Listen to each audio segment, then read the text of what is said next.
নবী সাল্লাল্লাহু আলাইহি ওয়াসাল্লাম বারবার বলতেছেন, চাচা খালি একটাবার কালিমা পড়েন, আমি আল্লাহর কাছে আপনার জন্য সুপারিশ করব, আমি আপনাকে জান্নাতে নিয়ে যাব, আমি আপনাকে জান্নাতে নিয়ে যাব। চাচা খালি একটাবার সাক্ষ্য দেন, শাহাদাত।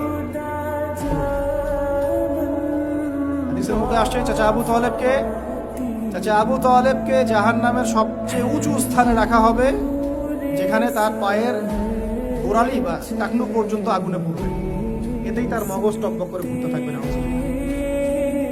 নবী সাল্লাল্লাহু আলাইহি ওয়াসাল্লাম বলছেন, আমি যদি না থাকতাম তাহলে আমার চাচাকে আরো নিচে রাখা হতো। এত কিছু করার পরেও ইসলাম কবুল না করার কারণে এই অবস্থা হলো। এখন কি ভাই আমি বুঝতে পারছি যে আল্লাহ পাক যে আমাদেরকে বিনা জিজ্ঞাসাবাদ করেই মুসলিম পরিবারে জন্ম দিয়েছেন, আল্লাহ পাক আমাদের উপর কত রহম করেছেন, আমাদের কত কৃতজ্ঞতা স্বীকার করা উচিত।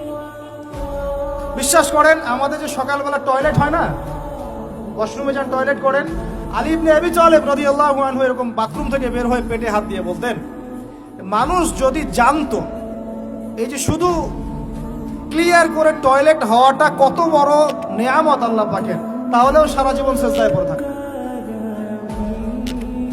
আমরা এগুলো বুঝি না, শ্বাস নেওয়ার নেয়ামত বুঝি না, পানি পান করছি, পানি আল্লাহ পাক দিয়েছেন, এটা নেয়ামত বুঝি না, গরম পানিতে ওযু করে আসলেন নেয়ামত বুঝি না, সুস্থ আছি নেয়ামত বুঝি না, প্রত্যেকটা অর্গান ভালো আছে শরীরের নেয়ামত বুঝি না, রক্ত চলতেছে নেয়ামত বুঝি না। আমরা আল্লাহ পাকের নেয়ামতই বুঝি না, শুকরিয়া আদায় করি না।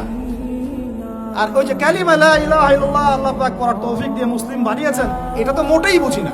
কত বড় নেয়ামত আল্লাহ দিয়েছেন আর কত ইহসান আল্লাহ করেছেন।